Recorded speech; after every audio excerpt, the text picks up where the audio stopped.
Boss ಒಂದು time waste ಕಾರ್ಯಕ್ರಮ. Big boss ಅನ್ನ ನೋಡ್ತಾ ಇದ್ರೆ ತಲೆ ಹಾಳಾಗ್ಬಿಡುತ್ತೆ. ಕೂಗೋದು, ಕಿರ್ಚೋದು, ಕಬ್ಬರಿಯೋದೆಲ್ಲ ಕೇಳಿದ್ರೆ ಅಲರ್ಜಿ ಆಗುತ್ತೆ. ನೀನೇನ್ ಚೈಲ್ಡ್ ಅನ್ಕೊಂಡಿದ್ಯಾ? ನಿನ್ಗೆ ಮೆಚುರಿಟಿ ಇಲ್ವಾ?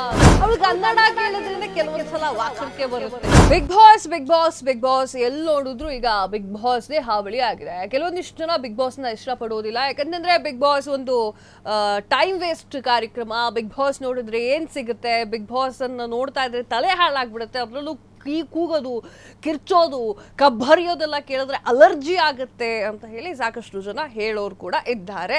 ಇನ್ನೂ ಸಾಕಷ್ಟು ಜನ ಬಿಗ್ ಬಾಸ್ ಒಂದು ಒಳ್ಳೆ ಶೋ ಇದೆ, ಸೊ ಸ್ವಲ್ಪ ಎಂಟರ್ಟೈನ್ಮೆಂಟ್ ಸಿಗುತ್ತೆ, ನಮಗೂ ಕೂಡ ಹೊರಗಡೆ ಹೋಗಿರ್ತೀವಿ, ಸ್ಟ್ರೆಸ್ ಆಗಿರುತ್ತೆ ಅಂತ ಹೇಳೋರು ಇರ್ತಾರೆ. ಇವತ್ತು ನಾನು ಬಿಗ್ ಬಾಸ್ ಬಗ್ಗೆ ಮಾತನಾಡ್ತೀನಿ. ಅದರಲ್ಲೂ ಕೂಡ ಬಿಗ್ ಬಾಸ್ನಲ್ಲಿ ಇರುವಂತಹ ಮಂಗಳೂರಿನ ಚೋಟ್ ಮೆಣಸಿನಕಾಯಿ ಬಗ್ಗೆ ಮಾತನಾಡ್ತಾ ಇದ್ದೇನೆ.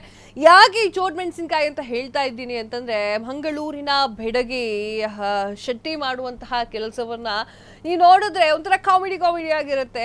ಅಂಡ್ ಅವಳು ಕಿರ್ಚ್ಕೊಳ್ತಾಳೆ, ಅಂಡ್ ಅವಳು ಟಾಂಟ್ ಕೊಡ್ತಾಳೆ, ಅದೆಲ್ಲ ಒಂಥರ ನೋಡಿಗರಿಗೆ ಸಖತ್ತಾಗಿ ಇಷ್ಟ ಆಗುತ್ತೆ. ಬಿಗ್ ಬಾಸ್ ಕನ್ನಡ 12 ಶೋ ಮತ್ತೊಂದು ವೀಕೆಂಡ್ ಪಂಚಾಯಿತಿಗೆ ಸಿದ್ಧವಾಗ್ತಾ ಇದೆ. ಜೊತೆಗೆ ಮೊದಲ ಗ್ರ್ಯಾಂಡ್ ಫಿನಾಲೆಗೆ ಕ್ಷಣಗಣನೆ ಶುರುವಾಗಿದೆ. ಅರ್ಧಮರ್ಧ ಸ್ಪರ್ಧಿಗಳು ಈ ವಾರ ದೊಡ್ಡ ಮನೆ ಆಟವನ್ನು ಮುಗಿಸಿ ಹೊರಬರುವಂತಹ ಲೆಕ್ಕಾಚಾರ ಇಟ್ಕೊಂಡಿದ್ದಾರೆ.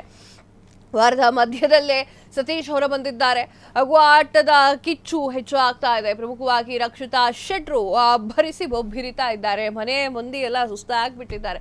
ಅವಳು ಕನ್ನಡ ಕೇಳಿದ್ರೇನೆ ಕೆಲವೊಂದ್ಸಲ ವಾಕರಿಕೆ ಬರುತ್ತೆ ಅಂತ ಸಾಕಷ್ಟು ಜನ ಹೇಳ್ತಾರೆ. ಅಂದರೆ ಕನ್ನಡ ಆಕೆಗೆ ಬರಲ್ಲ ಬಿಕಾಸ್ ಆಫ್ ಅವಳು ಮುಂಬೈಲೆಲ್ಲೋ ಇದ್ಲಂತೆ, ಅದಾದ ನಂತರ ಉಡುಪಿಗೆ ಬಂದಂತೆ. ಉಡುಪಿಗೆ ಬಂದ್ಮೇಲೆ ತುಳು ಜಾಸ್ತಿ. ಸೊ ಆ ಒಂದು ಕಾರಣಕ್ಕೆ ಅಮ್ಮ ನೀನು ಮೊದಲು ಕನ್ನಡ ಕಲಿಯಮ್ಮ, ಎಲ್ಲ ಕನ್ನಡಿಗರಿಂದ ನಾನು ಹೇಳ್ತಾ ಇರೋದು. ಆಕೆಯ ಮಾತುಗಳು ಅಶ್ವಿನಿ ಗೌಡ ಹಾಗೂ ಜಾನ್ವಿ ಎಲ್ರಿಗೂ ಕೂಡ ಕೆಣಕುವಂತೆ ಮಾಡುತ್ತೆ. ಸಹಜವಾಗಿಯೇ ಮನೆ ರಣಕಣವಾಗ್ತಾ ಇದೆ.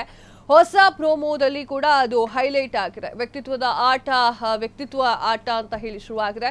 ಬಿಗ್ ಬಾಸ್ ಹೊಸ ಪ್ರೋಮೋವನ್ನ ರಿಲೀಸ್ ಮಾಡಿರುವಂಥದ್ದು. ವೀಕೆಂಡ್ ಎಲಿಮಿನೇಷನ್ಗೆ ತಮ್ಮ ಹೆಸರನ್ನ ರಕ್ಷಿತಾ ಸೂಚಿಸಿದ್ದು, ಇದಕ್ಕೆ ಕೊಟ್ಟಿರುವಂತಹ ಕಾರಣ ಜಾನ್ವಿ ಅವರ ಬೇಸರಕ್ಕೆ ಕಾರಣವಾಗಿದೆ. ಈ ಬಗ್ಗೆ ಅವಳ ಬಳಿ ಮಾತಾಡ್ತೀವಿ ಅಂತ ಹೇಳಿ ಮನೆ ಮಂದಿ ಹೇಳ್ತಾ ಇದ್ದಾರೆ. ನೀನೇನ್ ಚೈಲ್ಡ್ ಅನ್ಕೊಂಡಿದ್ಯಾ? ನಿನ್ಗೆ ಮೆಚುರಿಟಿ ಇಲ್ವಾ ಅಂತ ಹೇಳಲ್ಲ Jhanvi. Anchor Jhanvi madam question ಅನ್ನ ಮಾಡ್ತಾ ಇದ್ದಾರೆ. ಹೌದು, ನೀವು ಚೈಲ್ಡ್ ಎಂದಿದ್ದಾರೆ ಅಂತ ಹೇಳಿ ರಕ್ಷಿತಾ ಶೆಟ್ಟಿಗೆ ಎಲ್ಲರೂ ಕೂಡ ಬೈತಾ ಇದ್ದಾರೆ. ಬಿಕಾಸ್ ಆಫ್ ಅವಳು ಮಾಡುವಂತ ಚೈಲ್ಡಿಶ್ನೆಸ್ ಬಗ್ಗೆ.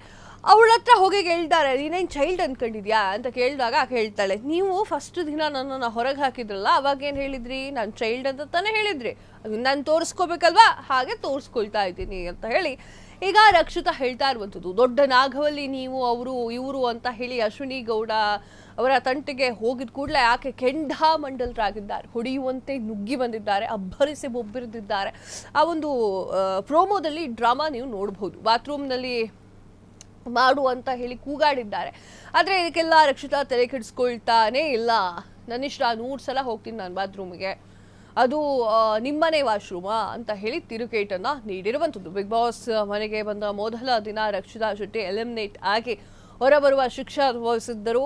ಆಕೆಯನ್ನ ಮನೆಯಿಂದ ಹೊರ ಕಳಿಸಲಿಕ್ಕೆ ಜಾನ್ವಿ ಕೊಟ್ಟಿದ್ದಂತಹ ಕಾರಣ ರಕ್ಷಿತಾಗೆ ಬೇಸರಕ್ಕೆ ಕಾರಣವಾಗಿತ್ತು. ಮೊದಲ ವಾರ ಅಂತ್ಯದಲ್ಲೇ ರಕ್ಷಿತಾ ಮನೆಗೆ ವಾಪಸ್ ಹೋಗಿದ್ರು. ಅಂದಿನಿಂದಲೂ ಇಬ್ಬರ ನಡುವೆ ಶೀತಲ ಸಮರ ನಡೀತಾ ಇತ್ತು. ಮುಂದೇನಾಗುತ್ತೆ ಇವತ್ತಿನ ದಿನದಲ್ಲಿ ನೋಡ್ಬೇಕು. ಅಶ್ವಿನಿ ಗೌಡ ಅವ್ರು ಹೊಡೆದ್ರ ಅಥವಾ ಬಿಟ್ರ ಅನ್ನೋದನ್ನ ಕಾದ್ ನೋಡ್ಬೇಕು. ಹೊಡೆದ್ರೆ ಬಿಗ್ ಬಾಸ್ ಮನೇಲಿ ಇರೋದಿಲ್ಲ, ಇದು ರೂಲ್ಸ್ ಅಂಡ್ ಬಿಗ್ ಬಾಸ್ ನಿಮ್ಗೆ ಇಷ್ಟ ಆಗುತ್ತಾ ಇಷ್ಟ ಆಗಲ್ವಾ ಅನ್ನೋದನ್ನ ಕಾಮೆಂಟ್ ಮೂಲಕ ತಿಳಿಸಿ. ಇದಾಗಿದೆ ಹೊತ್ತಿನ ವಿಶೇಷ. ಮತ್ತಷ್ಟು ಸುದ್ದಿಗಳಿಗಾಗಿ ನೋಡ್ತಾ ಇರಿ ಫ್ರೀಡಮ್ ಟಿವಿ, ಇದು ಜನಸಾಮಾನ್ಯರ ಶಕ್ತಿ. ಕ್ಷಣ ಕ್ಷಣದ ಸುದ್ದಿಗಳಿಗಾಗಿ ಫ್ರೀಡಮ್ ಟಿವಿ ಸಬ್ಸ್ಕ್ರೈಬ್ ಮಾಡಿ, ಲೈಕ್ ಮಾಡಿ ಹಾಗೂ ಫಾಲೋ ಮಾಡಿ. ಹೊಸ ಸುದ್ದಿಗಳ ನೋಟಿಫಿಕೇಶನ್ಗಾಗಿ ಬೆಲ್ ಐಕಾನ್ ಮೇಲೆ ಕ್ಲಿಕ್ ಮಾಡಿ.